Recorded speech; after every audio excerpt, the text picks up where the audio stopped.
On a warm summer morning in 2011, a ruthless Canadian millionaire lay lifeless on his office floor. His name was Richard Dick Oland, a man famed as much for his vast fortune as for his cold-hearted business dealings. He was a titan in his field, a man who had built an empire with his own two hands, but who had also cultivated a reputation for ruthlessness. The kind of man who made enemies as easily as he made millions. This seemingly ordinary morning had taken a chilling turn. An office once brimming with the hustle and bustle of daily business was now eerily silent, its tranquility shattered only by the grim discovery that lay within. There, amidst the sterile surroundings of desks and paperwork, lay Oland, his life snuffed out in what appeared to be a crime of passion.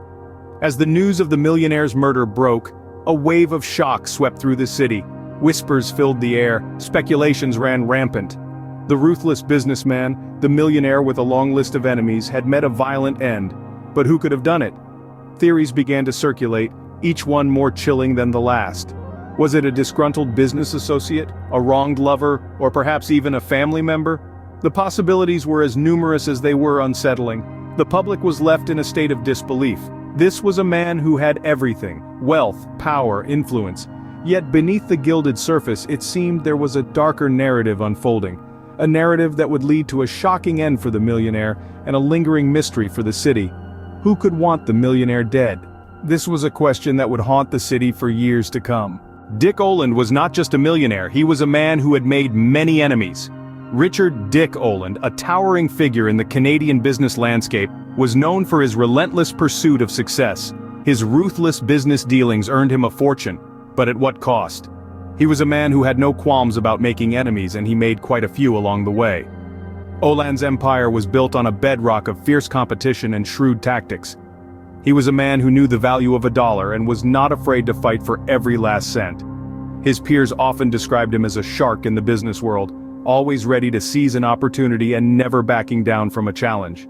Oland's public image was one of a tough businessman, a man who would stop at nothing to secure his wealth.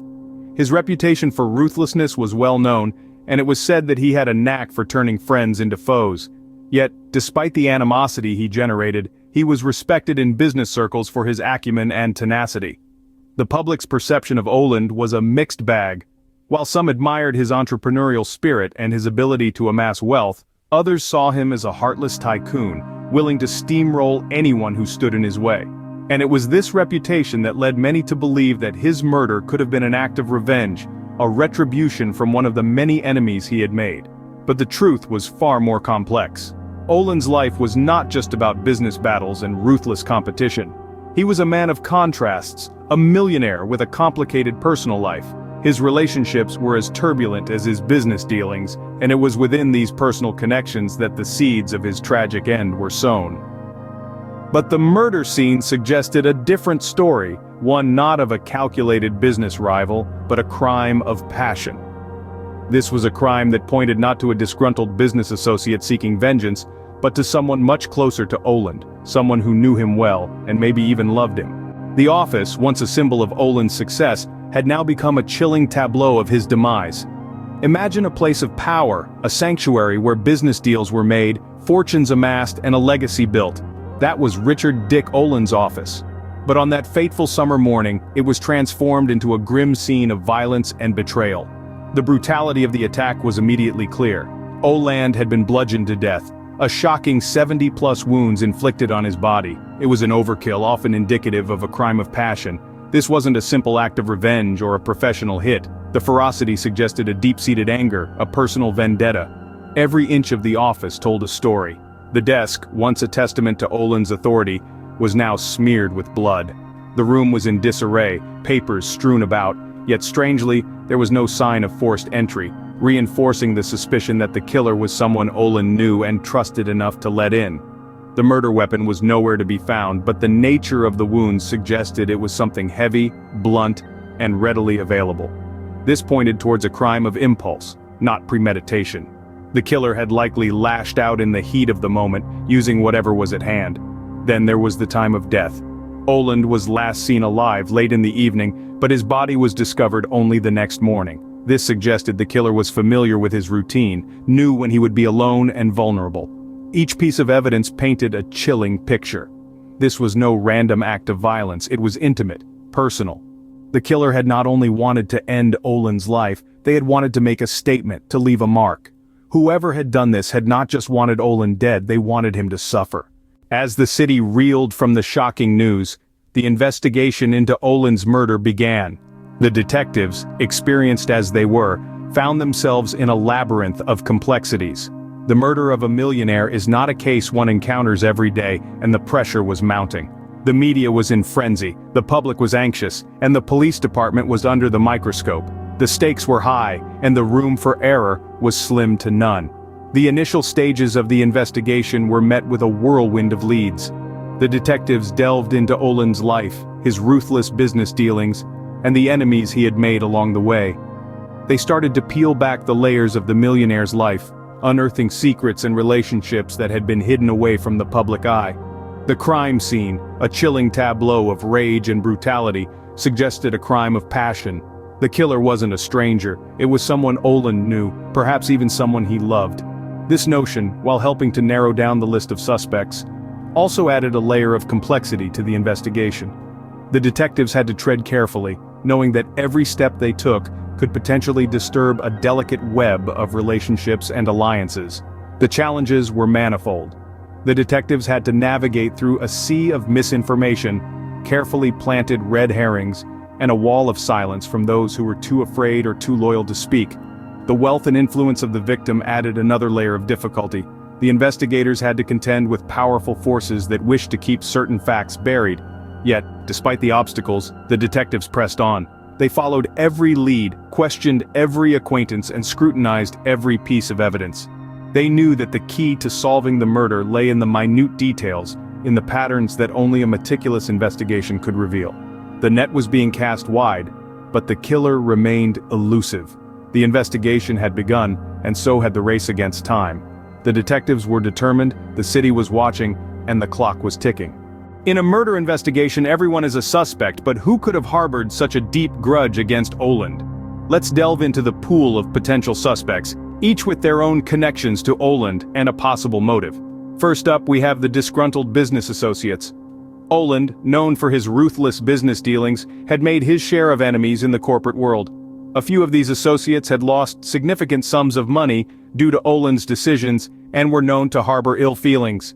Next, we have the estranged family members. In the midst of the Oland family, tensions were high. He had strained relationships with several family members, including his son Dennis.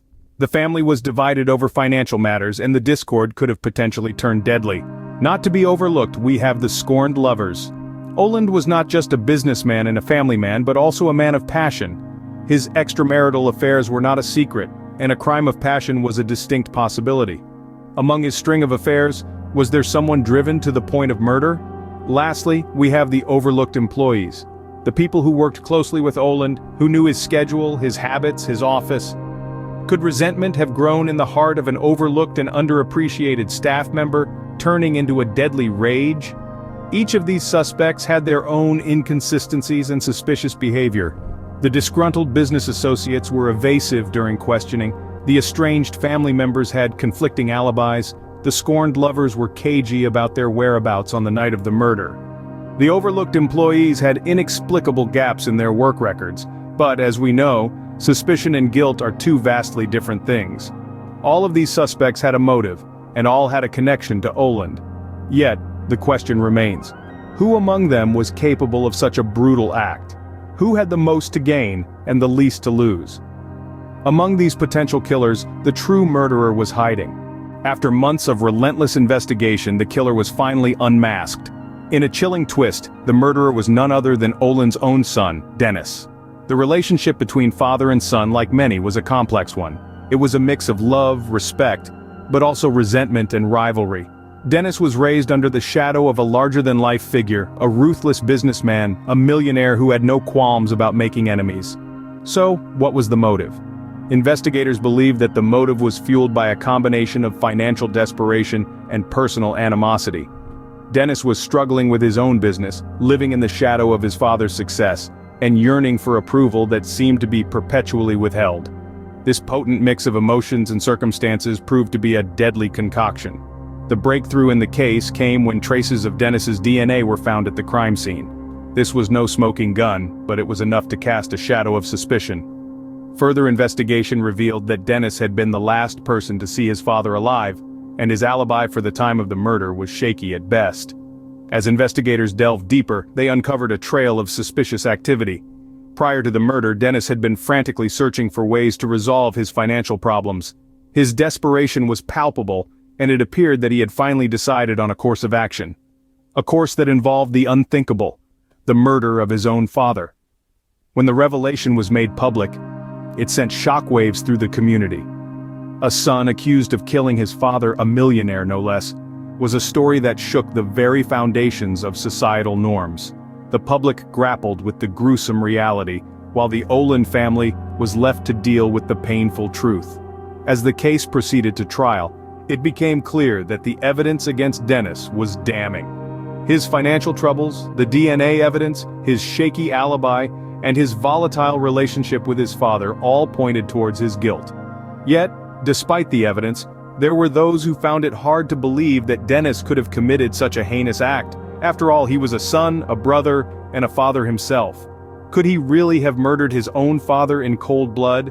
Yet, the jury found him guilty, and he was sentenced to life in prison. The murder of Dick Oland had been a crime of passion, committed by someone he had known well, and maybe even loved. It was a chilling reminder of the destructive power of resentment and desperation, a tragic tale of a son driven to the ultimate betrayal. In the wake of the shocking revelation, the city was left to grapple with the reality of the gruesome crime. A pall of gloom descended over the business world, as Richard Dick Oland's empire was shaken to its core. His ruthless business tactics had built a financial juggernaut, but his death left a power vacuum that sent shockwaves through the industry. The stability of the empire that Oland had so meticulously built was now called into question. In the aftermath of his untimely demise, his businesses faced a tumultuous period of uncertainty and upheaval. The once ironclad facade of his empire began to show cracks, as the absence of his domineering presence was keenly felt. The ruthless tycoon, who had once navigated the stormy seas of commerce with an iron hand, was no longer there to steer the ship. The city, too, bore the brunt of this shocking crime. The murder of one of its most influential citizens unsettled the community, prompting a spate of soul-searching and introspection. The sense of security that the residents took for granted was shattered, replaced by a chilling fear that if a man as powerful as Oland could fall prey to such a brutal act, then no one was truly safe. But every cloud has a silver lining. The case prompted a thorough review of the city's security measures, leading to significant improvements. The crime also sparked a nationwide conversation about the safety of high-profile individuals and the need for stricter laws and better enforcement. Moreover, it led to a seismic shift in the perception of wealth and power. The tragic end of a man who seemingly had it all served as a stark reminder that money and influence are no safeguards against the darker aspects of human nature.